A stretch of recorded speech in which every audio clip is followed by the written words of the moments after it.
Hi folks, Paula MacLean again, and we're back with Mastering the Basics, Module 5, which is Mastering Constructive Critical Feedback. Got a ton of great information for you, so let's just dive right in.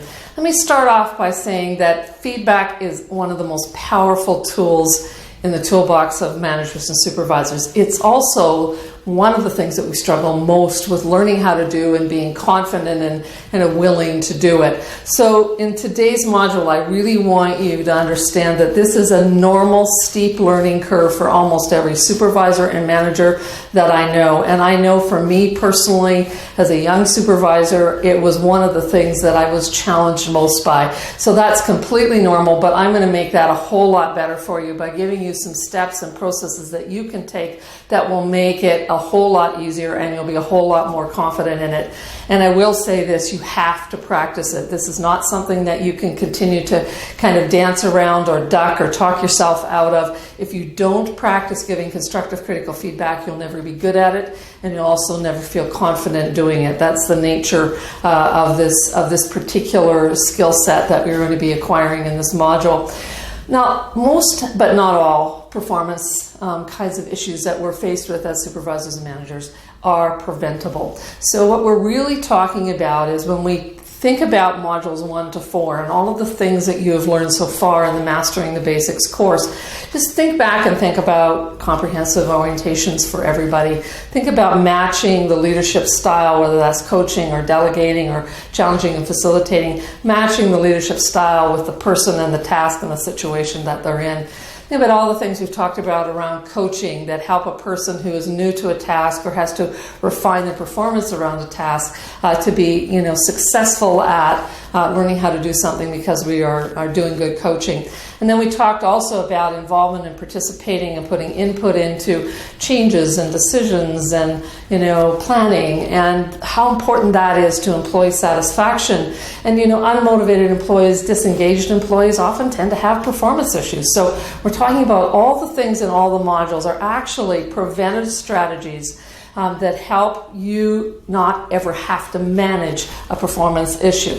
That said, it is absolutely unrealistic to suggest that we're not going to have some employees at some points in time who need some constructive critical feedback to get on the path.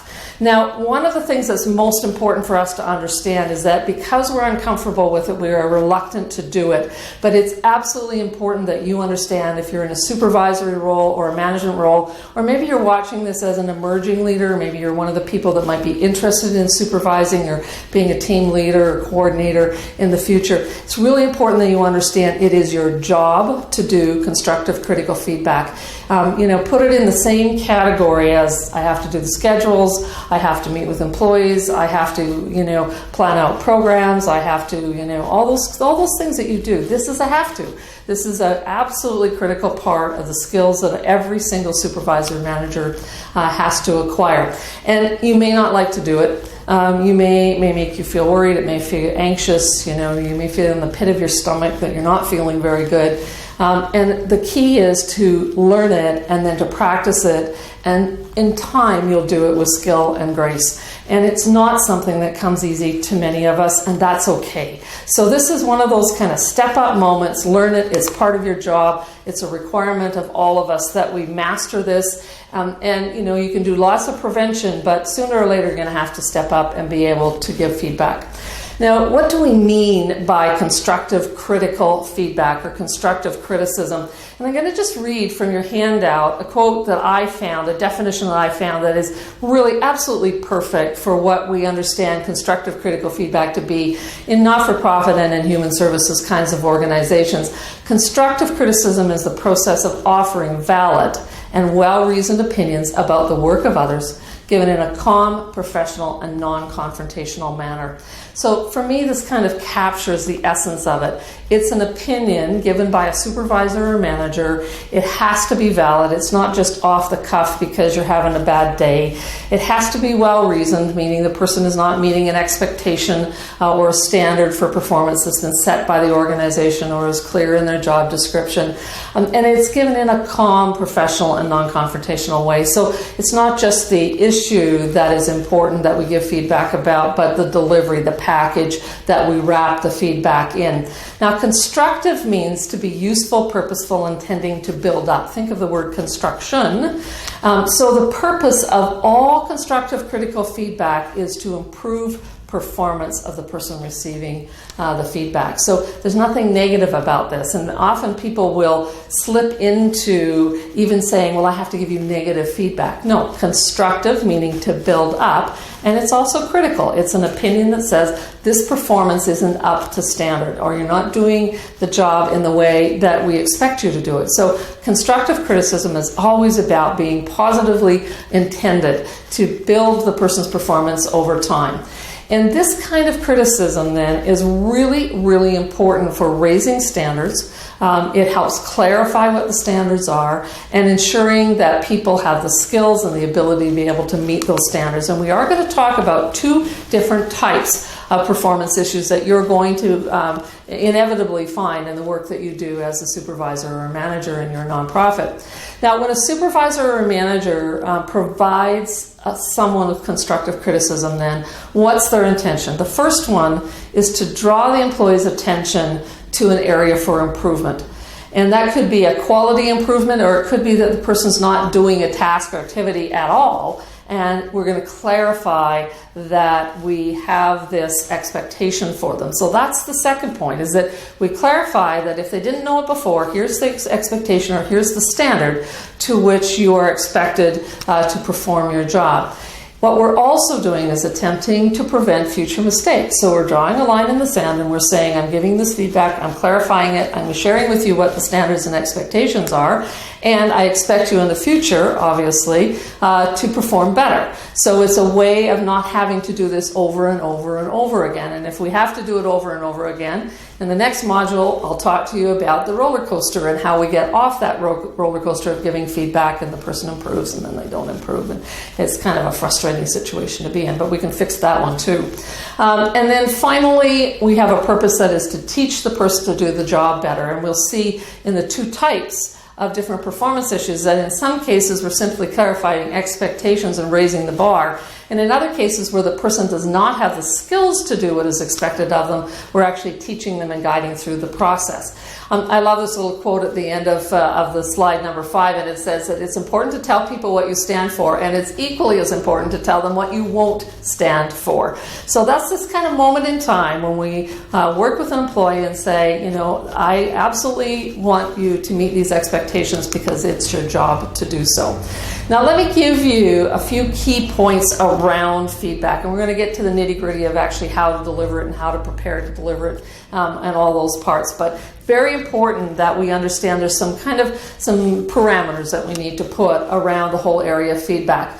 First of all, employees will never be able to perform to expectations that are not clear. So one of the really important parts of giving constructive critical feedback is the clarification of those expectations.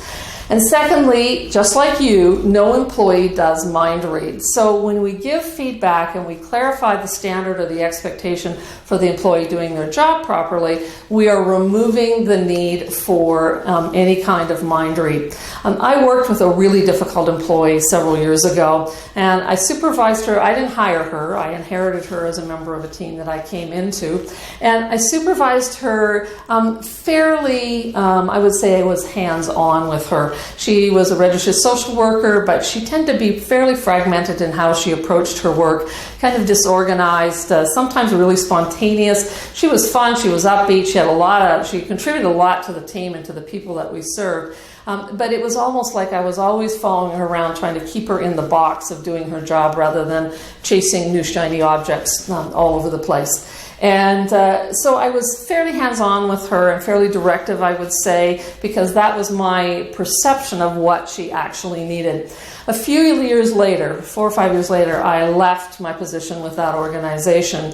And as I was getting ready to go, she asked to chat with me. And she sat down in my office. And she said, I just wanted to give you some feedback. And because we'd had kind of a fairly strong give and take relationship, I was kind of interested and I was a little nervous probably about what kind of feedback she was going to give me. And what she said, in amongst other things, was that I always knew where I stood with you. And it was the biggest and most positive moment in my 5 years with that organization. I'll tell you why. I, like you, struggled with giving constructive critical feedback, and with her, I had to up my game. I absolutely had to get good at it. I had to get over my own hesitation, my own fear, and as a result, and some of our most difficult staff are our biggest teachers, as a result, I not only became more skilled, I also became more confident. And the highest praise at that moment in time that any, what I would call difficult employee could have given me was to say that she always knew where she stood with me, which said that I'd gotten good at doing my job. So, mind reading is a tough thing. And when we do good feedback, we remove that kind of component of people have to guess what we're thinking, guess if we're upset with them, guess if we're happy with them. So the whole notion of doing constructive critical feedback consistently with confidence and with competence is really critical to making people feel that they have a solid foundation in their relationship with you. Now, mistakes are going to happen, and we absolutely know that's going to happen. We know also that without feedback, they may happen again. So we talk about this, and we call this condoning. And the idea is that if something happens and it's not right, and we just let it slide, what we're essentially giving to the employee is a yes message. In other words, we're telling them it's okay that they didn't do their job well, or that they did it kind of, halfway. And so when we are condoning it, we're also sending a message not just to that employee that it's okay to do that again, but we're often lowering the bar and sending the message to other employees in the team. And you'll hear team members sometimes say, well, Mary doesn't have to do it, I don't have to do it either. Or, when she writes a log note, she only writes 2 sentences. That's good enough for me because nobody's ever told us that we don't have to do it any more than that. So all of a sudden we have a whole bunch of other people for whom the standard of performance is beginning to slide. And so what we don't want to do is we don't want to give the impression that we don't care. And when we don't give feedback, people may understand that what they're doing that are actually subpar performance is still okay. And you might not end up with a problem with one person. You might end up with a problem with several members in your team. One of the reasons that we struggle as supervisors and managers with giving constructive critical feedback is the fear of people's reactions. And I'm going at the end of this module talk about what we can do to manage that. Well, I'll walk you through 6 of the worst case scenarios that can happen when we're giving feedback, and there's a response to each one of those 6. And so what we're talking about here is that we are not just fearful that we might do a bad job or that we might not say all the right words, but we're also fearful of the other person's response and of their reaction. And we don't want to hurt people's feelings. We're drawn to human services because we care about people. So it's one of the reasons that we avoid giving feedback, is that kind of perceived potential high emotion kind of reaction coming back to us. Now, underlying that fear is actually a lack of skill. And when we aren't skilled in something, we lack confidence in it. And when we lack confidence in it, we'll often do a whole big long list, often in the middle of the night, before you have to give feedback the next day. Big long list running through your brain. Well, you should be sleeping. You're going through, and what if they say this, and what if they say that, and what if they walk out, and what if they cry, and et cetera, et cetera. So, and all of that is underlying the whole nature of the lack of skill that we have. I remember when I was learning how to ride a motorcycle, it was many years ago, and I'm not a particularly athletic, strong, or physically coordinated person. And as I was taking the 2-weekend course on learning to ride motorcycles, and it was a very good course, and it was very much stepped and staged based on your beginning strategy of where you were starting and your skill sets when you came in. And then at the end of it, you have to do a practical test exam. And I knew I would do real well on the written exam, because that is where my skills lie, but I was really worried. And I can remember lying in bed and practicing getting on the motorcycle safely and getting it started and getting in gear. And I took every turn on the test course that I knew that we'd have to test out, and I was playing out absolutely every disaster scenario that you can imagine. What happens if I hit a cone? What happens if I do this? What happens if I do that? We do exactly the same thing when we're giving feedback because we're not practiced at it. And let me tell you, when you get good at it, you don't lose sleep over it. So the fear piece of this is really important, that you have to both learn it and practice it. And don't let it get rusty. And I'm not saying go out and pick on people and give them feedback when they don't deserve it. But we have literally dozens of opportunities in a month to be able to give feedback. And some of that we step away from. And so the more we practice, the better we get at it, the shorter it becomes, the more proficient we are, and we are not awake in the middle of the night worrying about what are we going to say, what might the other person do, etc. So training for competence and practice for confidence are the two component parts of this that are absolutely critical. And as much as I can tell you lots in one video, I cannot make you practice in the video. So you're going to have to start the practicing and do the work that will consolidate your confidence after the video is done.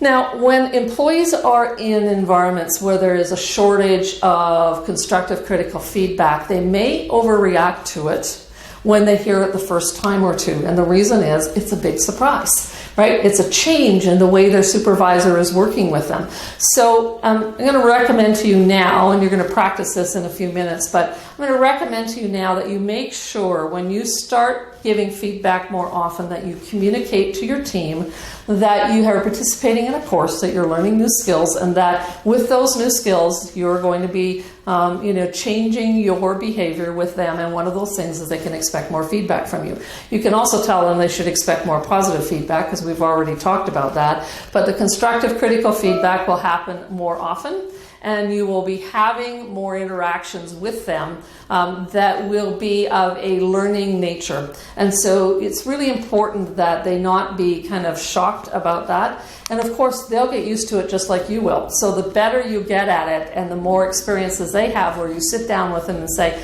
you know what, you did really well at that case conference. This went really, really well. That positive feedback needs to be given. And then at another point in time, you sit down with them and say, you know what? I watched you and you withdrew and you closed your arms up, and I just want to let you know, I just wanted to send a mirror out to you that kind of reflected what I saw. Now, we're not talking about picking on people. We're talking about reasonable and necessary feedback that improves performance. So I do not want to have hundreds of people watching this video going out in the world and starting to be petty and picky with people unnecessarily. That will not stand you in good stead. You're going to have a whole bunch of people who aren't very happy with the person who is their supervisor or manager. So results of not having a lot of experience in receiving constructive critical feedback is that people may overreact. And that will change over time as they get more comfortable and as they know that they always know where they stand with you and that you will give them feedback because it is your job to do so. Then it's really important that they get used to the idea. Now, there's always going to be some people that will struggle with it a little more, and other people who think, this is awesome. Like, this is great. This is exactly what I've been looking for. So you need to know the people you're working with, and you need to take a balanced approach and a careful approach to giving feedback that's fair and even-handed and professionally and calmly done. Now, when employees then learn to work in a feedback-rich environment, when you become a feedback-rich organization, then people are adjusting to that, knowing where they stand, and it's a really great feeling. It is absolutely a great feeling, and I think you probably, most of you personally, can identify with the difference between having someone supervising you who is always clear, direct, really responsive to your requests, but prepared to tell you if you're on track and prepared to tell you if you're not on track. And once you get used to that style, once you get used to that type of interaction, it's a very lovely place to work because there's never anything unsaid. There's never anything hidden. So it's a feedback-rich environment should be a goal of every organization. Now I'm going to ask you to stop the video and do the learning exercise that is on slide number 9. And in this exercise, you're going to talk about would you rather know or not know if you personally made a mistake? And then ask the question, if you were going to hear about about making that mistake, how would you like to hear about that? What words should be said? What timing? What environment?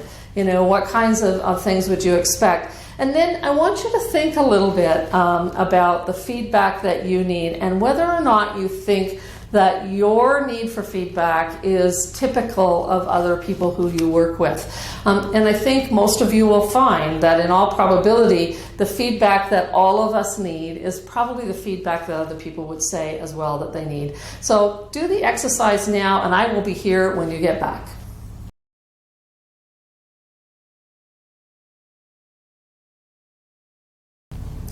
All right, I'm back. Told you I would be.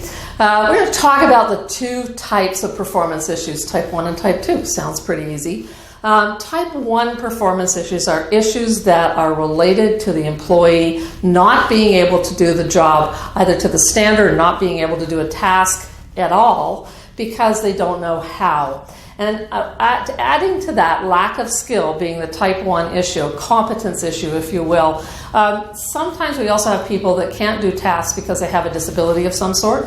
We sometimes have people that can't do tasks because they have outside interference. So they may have personal things going on in their life. They may have work-related things happening in their working environment that actually stand in their way, that make it difficult or impossible to do part of their job, a task or an activity the way you would expect them to do it. So that's the first group of people with whom we need to give feedback. And the second type of performance issue is what we call type 2 issue. And that issue is a very different one because it says the person has the skill, they have the ability, there's no big things in their way, but they are choosing not to do the task or the activity or a part of their job up to the standards or expectations, or they may not be doing it at all. Now, they might be burned out, they might be browned out, they might be lacking motivation, they might be upset about something and they just decide to retaliate in some kind of immature way by not doing something. And so when we talk about type 2 issues, we are thinking about different strategies and different approaches for that type of issue than we would have for a type 1 issue. Now, for type 1 issues then, the strategy or approach to being able to resolve this performance issue starts off with teaching, coaching, clarifying what the expectations are, ongoing support, encouragement to learn. And we talked about coaching as tell, show, guide, practice. And so that's the approach that will address most type 1 issues. Now, that's pretty intuitive for most of you. It certainly was for me. Coaching is one of the easiest leadership styles that we would use. And so type 1 issues tend to be, first of all, easy to fix. They're less frequent than type 2 issues, and they don't tend to stick around for very long. So the approach to type 1 issues is to say, you know what, this is an orientation issue or a training issue or a coaching issue or sending off a person to a coach, coaching or to a course or to a conference to build new skill. And that's the way we address this issue. So fairly straightforward, kind of a pleasant kind of performance issue, if you will. And you still have to sit down with a person and give them feedback, which might cause you a little discomfort. But the path to better performance is really a straightforward and kind of pleasant and happy one. Type 2 issues, however, are less happy because you have someone who could do the job, has probably done the job to the standards and expectations, and all of a sudden or over a period of time, things have slipped. So we need a different approach to type 2 issues, and that is asking the question why. Now, there's lots of ways of asking the question why. One of my favorite phrases is help me understand. It's a why question, but it's a different why question and tends not to create a defensive response. When someone says to you, why did you choose to wear that shirt today? You tend to think, what's wrong with this shirt? So the why question, if it's delivered fairly bluntly or fairly directly, can create a defensive response. And of course, that response is not what you want to do. You want to have a conversation with the person. So, help me understand is a far different way of exploring, and it will create a less defensive and more kind of conversational discussion between you and the employee. If the employee gives you excuses, which sometimes they have a long list of excuses, challenge them and just say, sometimes I say, I tend to be fairly blunt when I'm in these kinds of situations with people who have type 2 issues. I'll just say, I don't buy that. I don't think that's the real reason. And help me understand what you're really saying there, because I don't buy that, you've got a time management problem or the workload is all of a sudden hugely different and you can't manage it. The workload's always been the same, so I don't buy it. Right? And so this becomes someplace where you are challenging the person and ask questions. Do you remember the third leadership style, which is challenging and facilitating? And we are going to talk more about that leadership style when I'm referring to the little grid with all the bubbles, balloons on it. Challenging and facilitating is what we're doing with type 2 people. We're drawing out of them and having a conversation using powerful questions, good questions, insightful questions. And with people who can do but choose not to do something that is part of their job, the timeline, the expectation for improvement is right now. And so we're going to talk about the phrases that we use when we have type 2 issues. Now, as I said before, type 1 issues are less common and easy to fix, and type 2 issues are more frequent and a little bit harder to fix. That does not mean that they're not fixable, but it does mean it challenges us and stretches us a little bit more as supervisors and managers to deal with type 2 issues. So I want you to do the learning exercise, and you'll have to again stop the video to be able to do that. And the learning exercise is to be able to identify and tell a story about someone that you know had a performance issue. And it could be somebody that you supervised, or it could be, one of the kids in your family, no matter who. Make it work related if you can. But pull out of your little memory bank some of the things that you would identify as performance issues. They don't have to be magnificently huge. And then go through the questions that are in the learning exercise on slide number 11 and talk about, is it a type 1, type 2 issue? And what are some of the strategies? And go back to the previous page if you need to. If it's a type 2 issue, I would like you to actually script the questions that you think might be helpful to be able to ask. And if you're in a group environment, critique each other's questions and have that commentary. If you're doing an individual learning on this module, take it to your supervisor or someone else who's working on the Mastering the Basics course and have a conversation with them to help you refine the kinds of questions that you might ask to be able to draw out some of the reasons that someone has a type 2 issue and is able but not willing to do the performance. So stop the video now, and I'll be back here when you are done.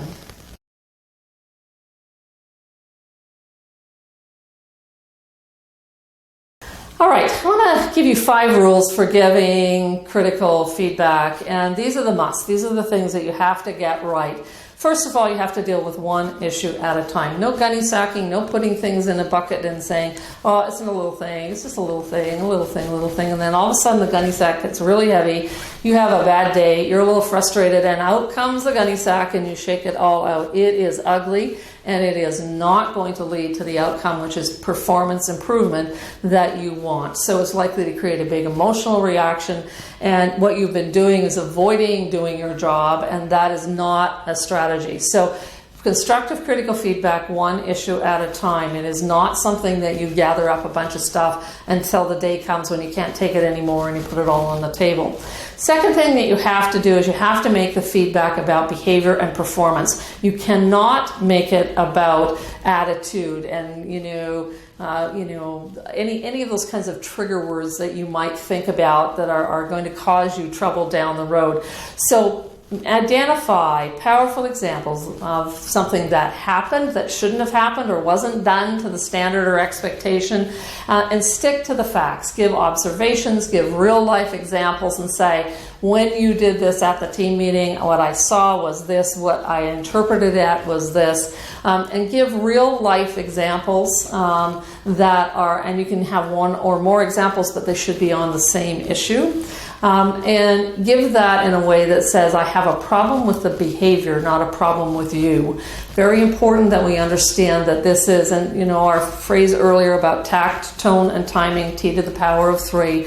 Very important that we be tactful, that our tone be right, and the timing for giving the feedback is right, but make sure it's factual.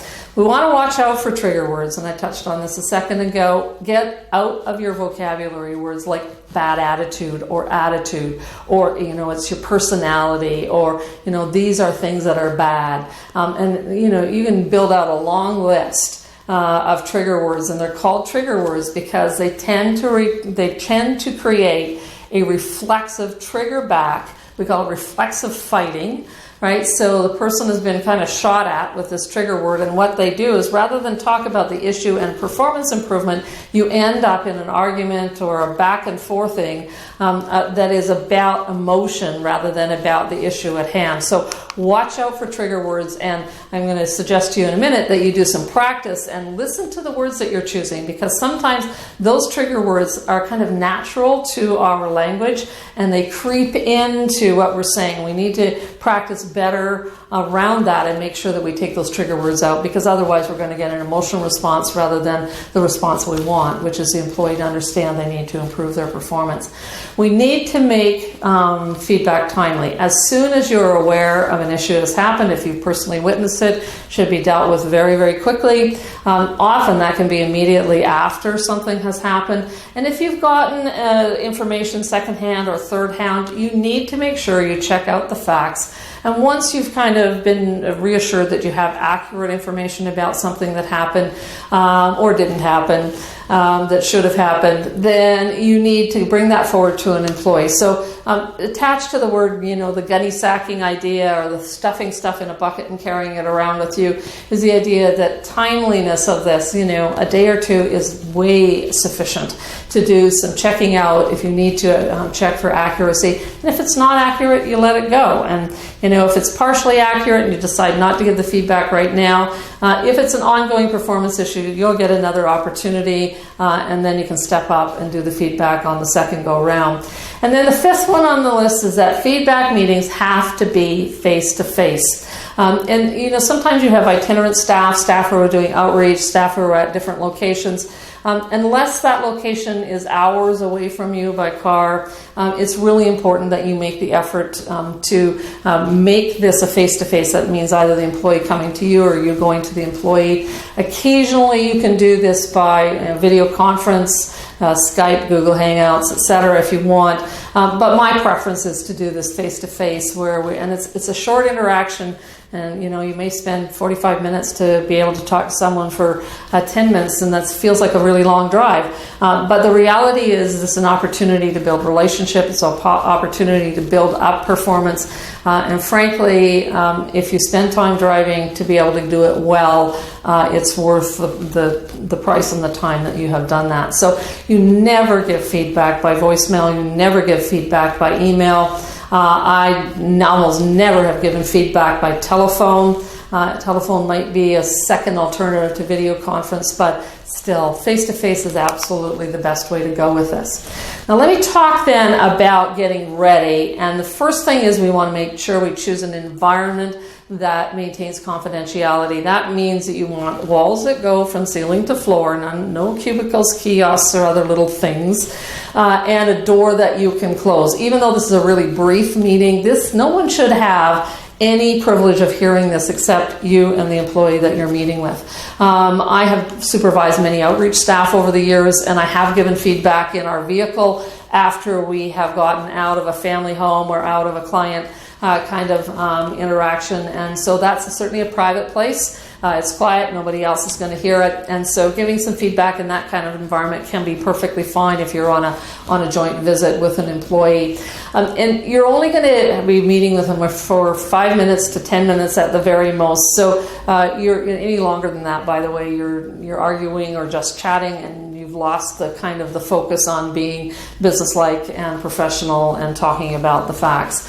So I prefer to use a space that's not my own, and you'll see that in a few minutes why I like an interview room, a neutral kind of setting. I don't like great big conference rooms or board rooms because it doesn't feel like it has the right level of space or intimacy for a conversation between just two people. But if there's nothing else available, then a boardroom or a meeting room is perfectly fine.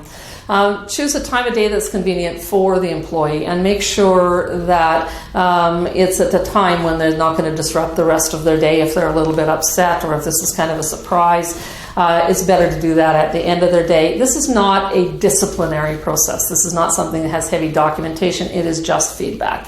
And the more you get comfortable and the more you do it, the more easy it'll be do for the employees and the less upsetting it'll be. But in at the beginning stages, doing it towards the end of their working day is probably a good idea. Invite the person to the feedback meeting calmly.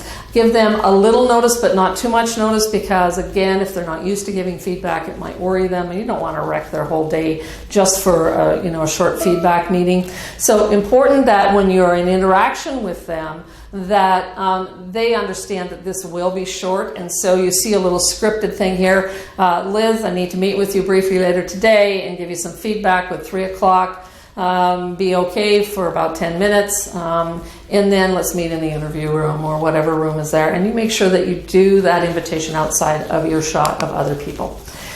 Fourth thing on our list is the employee usually asks, what's this about? And can't we just talk about it now? And if you have a moment now and you are prepared, you're ready to give the feedback, then that timing might be right. It gets it out of the way, as long as you can be in a private location that is also neutral. And if you feel ready, if you're not ready and you need, the next hour or two to be able to be ready, then say, no, sorry, I'm not available right now. Let's meet at 3 o'clock. And I always say to an employee, don't worry about this. I just need to give you feedback. It's my job to do that. It will be short. It is not earth-shaking, and it's not a big deal. Now, if it is a big deal, please don't say it's not a big deal. Don't lie. But most of the time when we're giving feedback, it's not a big deal. It's something that's important, but it's not something the person should become excessively upset about. So what we want to do is we want to just say to the person, no, we'll meet at 3, but you know what? Don't be fussing about this. It's going to be okay. I just need to meet with you, right? And again, the more you do, the more your team comes to expect it, the easier it'll be and the less unusual it will be.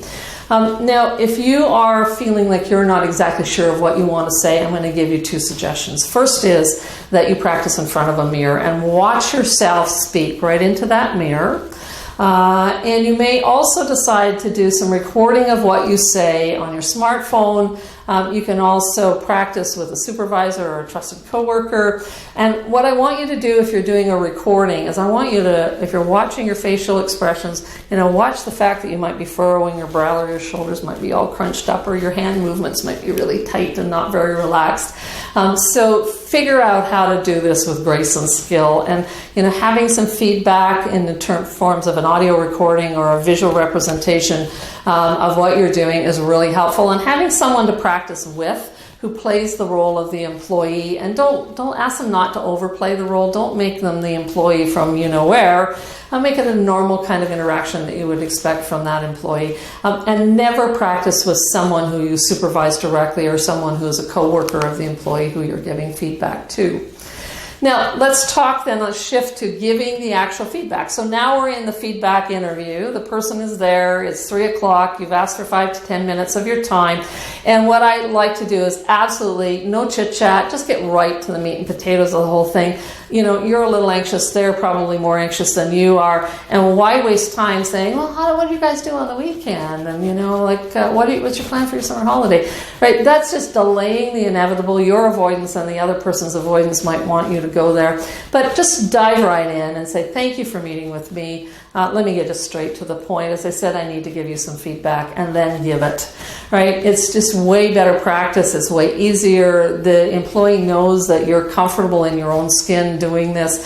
And you tell them what they have not done or the mistake that they made, and then and this is the constructive part, then you tell them also what they must do differently, right? So the criticism and being constructive, the building up piece, those two have to be there together. Now, one of our tendencies is to say something positive, then to say the criticism, then say something positive, and that's called sandwiching. So the 2 outside pieces of bread of the sandwich are the positive pieces, and the middle of the sandwich is what we really came here to meet about. The problem with that is it confuses people. And I've actually had people come out of interactions with new team leaders, and when I asked them, how did that go in your meeting? And they said, it was really great, because, she says some really nice and kind things to me. She said, I feel really good about that. And of course, there are some things I needed to improve upon. Right, so sandwiching can lead to confusion, and that's not what we want to be there. Pick other opportunities for positive feedback. There are dozens of them in a week. So there's no reason why you can't be positive at other points in time, and then just cut right to the chase. Now I'm going to take you back to the exercise that you just did a few minutes ago and ask you if one of the things you said is that you wanted it directly up front, Call it like it is, call a spade. Most of you want your feedback that way, and most other people are exactly like you. They want it direct. They don't want it pillowed. They don't want it cushioned. They don't want it sandwiched. So, step up, do your job, and be confident that when you're doing your job, that coming right to the point is going to be, for most people, very much respected and appreciated. It also shortens your meeting, by the way. That's how we fit it into 5 to 10 minutes, because when these meetings start to run longer than that, it's because we're cushioning stuff and being indirect, and it often leads to confusion. Now, if the issue is a type 1 issue, then the rest of the conversation, having given the employee feedback, is all about coaching, training, what kinds of support does this person need in order to get through the issues that are being barriers to being able to do this. If they have family, personal life issues, health issues, other things that are stopping them, have a supportive conversation. Maybe a referral to employee assistance program is in order, and any of those things can be part of this dialogue. If it's truly skill related, then you want to plan for coaching and the things that need to happen for that person, and you don't expect performance improvement until those issues and that coaching has taken place. Now, if the employee has a type 2 issue, they have the skill and the expectations are clear, but they're choosing not to do something, then we're going to say 2 critical words. Now, you can change these words, but the intent has to be the same. The 2 words I personally like to say is that your performance needs to improve in this area immediately and ongoing. And you can use other words like it needs to happen right away, and I need you to keep it up for the long term. Any of those are fine, but the message needs to be, because the person is skilled, able, and the expectations are clear, you want to say to that person, I expect you to change your performance, to improve your performance immediately and ongoing. So that addresses the time frame. Now, very often people say, you have to have follow-up meetings. No, you don't. You might have to have a follow-up meeting to plan for more coaching if it's a type 1 issue, but for the most part, the only time that you're going to need to meet with a person with a type 2 issue again is if the performance is not improved. If you have ongoing performance issues, you're going to then maybe give feedback a second time, or you might move to a verbal warning, a written warning, and so on, which is part of progressive discipline. And we will cover those steps in another video. So when we're talking about follow-up, we really don't need follow-up because the expectation is immediately and ongoing. And the only follow-up that I would expect you to do is to give people a pat on the back and say, you're a rock star, you're awesome, thanks for listening, really appreciate the improvement. And again, you would do that in a private environment when the timing was right. Now, if you're unsure if the person actually understands the expectation, then ask them for a playback. And that playback can just be, okay, so just to make sure that I have done my job well, can you tell me what my expectation is of you? And it feels a bit odd the first time that you say that, but let me tell you, if the person has misheard or misunderstood any pieces of the expectation, it is better to find it out now while you're still face-to-face with them than it is to find it out at another point in time when it is too late, or when you've had another mistake or another problem that needs feedback or even a warning. We want to avoid arguing and debating. What I usually do is say it twice. So I give them the feedback, and then I say, just to be clear, here's what my expectation is, and then I've said it a second time. It's okay to have a conversation, again, not arguing, and if the person argues that you're wrong, or argues your expectation, or argues that there's reasons for their performance, all you do is to say, you know what, I won't argue or debate with this. What I'm going to say one more time is this is my expectation. Right? So when you say I won't argue or debate, you're controlling your own behavior. You don't say to them, don't argue with me, or this is not a debate. Right? That's argument. Right? What I want you to do is to simply say, I will not. Right? So this is not up for argument. It's not up for debate. And I will not argue this with you. Here, one more time, is my expectation. Now you've said it 3 times. Okay? That's enough. Adjourn your meeting. Right? So this is a moment to be calm, to be clear, to be firm. No raised voices. Right? It's not necessary. You have the authority to do what you were doing. The employee has a reasonable expectation placed on them, and they have to meet it. And so what we're doing here is saying, I have a backbone, I'm squaring my shoulders, and I'm saying to you what the expectations are, and it is not going to be something that I will debate with you. So very important that we steer clear of that, and you find yourself getting drawn in, lean back in your chair, take a breath, and then remind yourself you are in control of your own behavior. You're not in control of their behavior, but you are in control of your own. Next thing on the list is what happens if a person cries. Give them a moment. Just let them sort of calm themselves. And there are people who are criers. I personally am not one of them. But there are absolutely people, you know who you are. You're people who watch a little soppy video on Facebook and it just, brings tears to your eyes. And, oh, it's so sad, Okay, so we have people who externalize their emotions. That's not a bad thing. And most people who do cry are perfectly capable of continuing on. So the question that I would recommend that you ask is just give them a minute and then say, are you okay? Can we continue? We only have a couple more minutes. Or would you like to take a short break? And if they say, I'd like a break, you leave the room. Now, this is why we want to not be in your office or your workspace. Okay? So if the person needs a break, you're going to give them 5 to 10 minutes. That's plenty, not longer.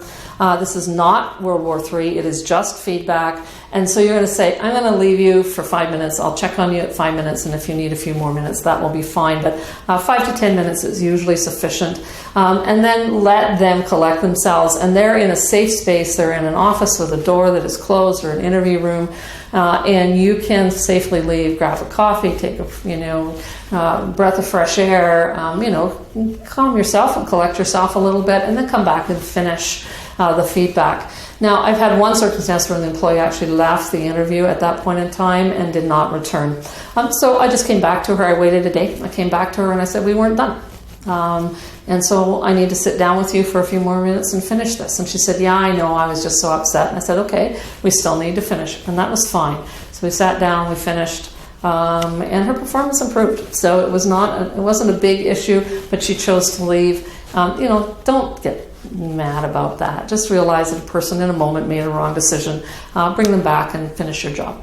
And then end the interview with a thank you and just simply say, I appreciate you coming in. I appreciate your attending to this particular performance issue. I really want this to be better. I'll check in with you just to make sure everything is going okay. If you have any questions of me, please, ask them, and I'm more than willing to chat with you. Now, after the feedback meeting, because this is not part of performance management in the sense of progressive discipline, we don't need a big ton of documentation. If you have a supervision file, write a note. It is just a really brief note in your supervision file. In the olden days when we had day timers, if you still have a day timer, I usually just write a note and say, I met with Mary or I met with Liz this date, this time regarding, and that's it. This is really early stage intervention, and chances are most employees are going to respond to it very positively. You'll never need a whole bunch of documentation again. But if you do need it, if you go on to more feedback and then disciplinary action, at least you've got some documentation there that said, I gave the feedback, it was this date, this time, this place. If you need to debrief with your supervisor, by all means do. Sometimes in the early stages while we're learning to do this, it's helpful to sit down and say, here's how it went. And then I would suggest you answer 2 questions. One is, what do I feel really proud of that I did well? And secondly, what did I do that I could have done differently or better? And what did I learn from this experience that I could be improving on as I get better at doing feedback? And then finally, you need to be able to monitor the employee's performance. Don't overdo it. We don't want to turn feedback into micromanagement, but we want to just check in and see how the person is doing. And if you get some casual feedback from other members of the teams that see performance improvement, or you might see the person actually deteriorating in performance more, by all means, take that feedback into account and then make a decision what you're going to do, either positive pat on the back, or meet with them again and say, this did not happen the way it needed to happen. My intention was really clear, and I want you to understand that I'm going to give you feedback again. Okay. All right. Now, I just want to talk about 6 kind of what-if scenarios and some kinds of strategies to be able to manage them. These are the ones that I referred to either earlier that kind of keep you up at night. And understand something at the get-go here is that these things usually don't happen. Right? So your worst imaginings are often exactly that. They're in your head. They're not in reality. Occasionally, however, they do happen. So, the phrase of, hoping for the best and then planning for the worst is a good phrase here, because we need to be ready. And so when you're, mulling these things over and getting yourself kind of wrapped up in the poor, things that could happen and the problems that could come forward, here's my strategy for you. Identify them on a list and say, these things could happen, and here's what I will do with each one of these things. So I've picked the 6 that are probably the ones that we worry about the most. Doesn't mean they're the ones that happen the most, just they're the ones we worry about the most. And I've picked those 6. You may have a whole bunch more on your list, but the strategy here is to name them and address them and plan for them so that you know that you have a plan in your head ready to go if you have to deal with an issue that you didn't expect. The first one is that the employee won't talk to you. And I usually give a second or third chance by asking some questions. And I sometimes will say, if you're not feeling safe talking with me right now, we could do this at another time.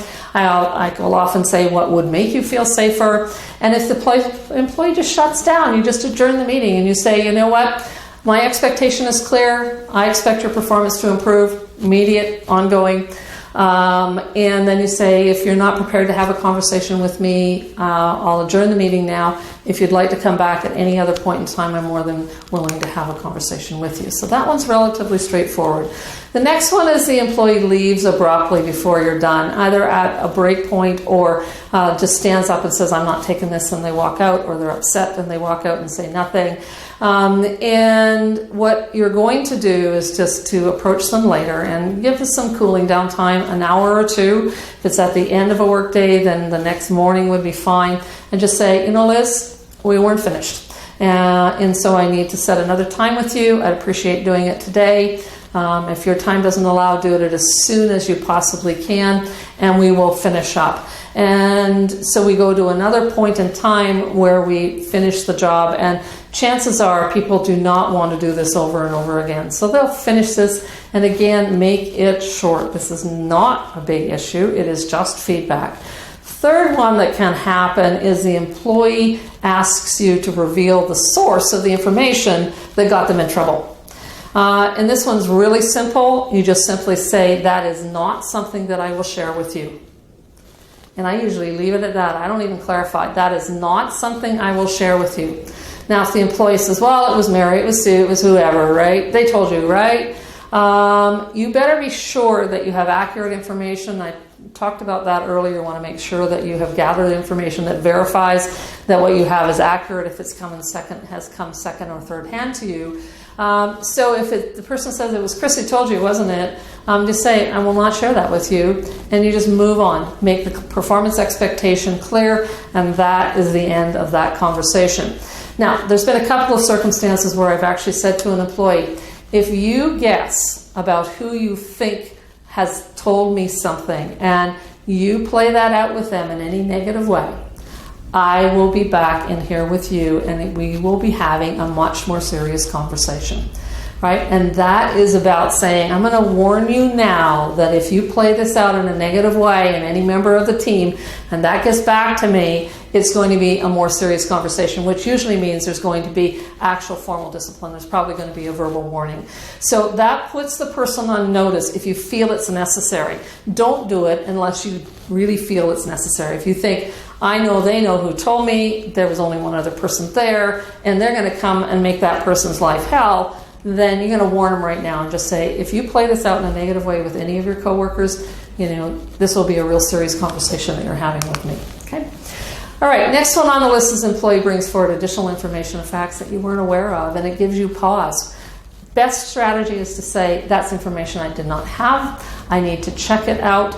I need you to give me a day or two to do that, and then I will come back to you, tell you what I found, and we'll go from there. So the best judgment call here is to back up, right? And that says that if the employee is giving you information that has a ring of truth, if part of the information that you gathered was incomplete and you didn't do your job fully, or if the information was just dead wrong, even though you thought you had checked it out and gotten it right, then you simply stop and say, that's information I did not have. I need to look into it further, and I will do that in the next couple of days, and then I'll let you know we'll meet again, right? So you either then at that point continue on with the feedback and say, I did some checking, and this is the information I got, Or you apologize to the employee and simply say, I got it wrong. I am sorry. I could have done a better job of checking that information. And I always, this happened to me, I always just say to the employee, what you brought to me was really helpful. I appreciate your courage and honesty and candor and being able to give that. And I hope that we'll just go forward in a positive way in our relationship together. So this is basically saying, I made a mistake, and you apologize and acknowledge that. Second last one on our list is that an employee threatens a grievance or they threaten to go over your head. They're entitled to grieve, and you usually have a written grievance policy. If you don't have one, borrow one from another organization and draft it up that fits your organization and put it together. So the employee is entitled to due process, which means usually they go from where you are to your supervisor or manager and up the organizational chart in an attempt to get the issue resolved to their satisfaction. My recommendation is that you pull the policy manual out and say, this is what our grievance policy says. In order to grieve this process, this situation, you have to follow this process, so that they absolutely understand that they can't just decide to walk down the hallway, knock on the executive director's door, sit and flap their lips and complain. Your executive director, if that happens, their job is to say, I will not hear this unless you follow the formal grievance process. So senior managers have a responsibility to follow the same policy as all employees do. And so educate the employee on what the steps in the process are, and then very often the grievance never comes, because the person's just mad at that moment and they're threatening you. But very often when it does come, it has a softer tone to it because the person is kind of settled down. And by all means, let your senior management know that there may be a formal grievance coming as a result. And by the way, if you're in a senior management role and watching this video, please have your supervisor and lower level managers' backs on this. Follow the right process. Don't jump to conclusions, either pro or con. Have an open mind. Look at it fully. Follow the procedures that are in your grievance policy. The last one on our list then is an employee quits or offers to resign. Now, two ways to go here. One is, if this is a really good employee who is hugely overreacting to the feedback, then they're overreacting. And I often just say, you know what? You've jumped a whole bunch of places where I wasn't going at all. I don't want to lose you. This is not something that you need to do, is resign your position. And my suggestion is a 24-hour cooling off period. Just say to the employee, let's chill for a bit. Let's think about where you're at with this, and let's come back to this in a day's time or so. So that's the first response. This is a good employee who has overreacted to the feedback, maybe because you haven't been given feedback, or maybe you're new in a relationship with them as a supervisor. And so this is something that they perhaps are really shocked by and stunned by. And this could be one of your best performers in your team who's just never heard any critique ever before. And so they take it to heart and they are really upset by it. And so when they offer to quit, you know what? You just don't accept that. You just say, let's just chill with this for a little bit. Let's cool off for a day or so, and let's come back to it and have the conversation tomorrow, and you work this out. The second opportunity here is that you have a difficult employee and the resignation is a good thing. That the employee has probably seen the writing on the wall, that there has been a series of problems, that the meeting has kind of brought this idea to the head that this is not a good fit for them. So if you are pretty sure that this employee is not the right person for the job, and then they're offering to resign, my suggestion is do nothing in the heat of the moment. Ask them to think about it overnight, to come back to you tomorrow, and if they have a letter of resignation, by all means accept it. And if they don't have a letter of resignation, you still need to meet with them, and you need to say, yesterday you said that you were intending on resigning. I gather you've rethought that. And if you're not intending on resigning, I want to make it absolutely clear to you that immediately and ongoing your performance needs to improve, right? So you don't back off on the pressure that you've put on them to see in a constructive way their performance improving as a result of that. All right, we're at the end of the module, and what I would like you to do is do the final practice exercise, and it leads you through 6 steps in actually practicing and role-playing and addressing a performance issue with an employee. So if you're watching this video alone, you can't finish this until you find somebody that you can do the role-play with. And if you're doing it in a group, by all means, stop the video now and read the exercise and then go through the practice session with members of your group. So either way, we talk about building the skill, which we can do, but we also have to build confidence, and confidence comes from practice. So that brings us to the end of module number 5 on doing constructive critical feedback. I hope it's been helpful for you. And please have courage, and have the courage to be able to get good at this. It's not easy to practice, but you absolutely have to. And the team that you work with will thank you for that. So until module 6, my name is Paula MacLean. I'm your leadership coach, and bye for now.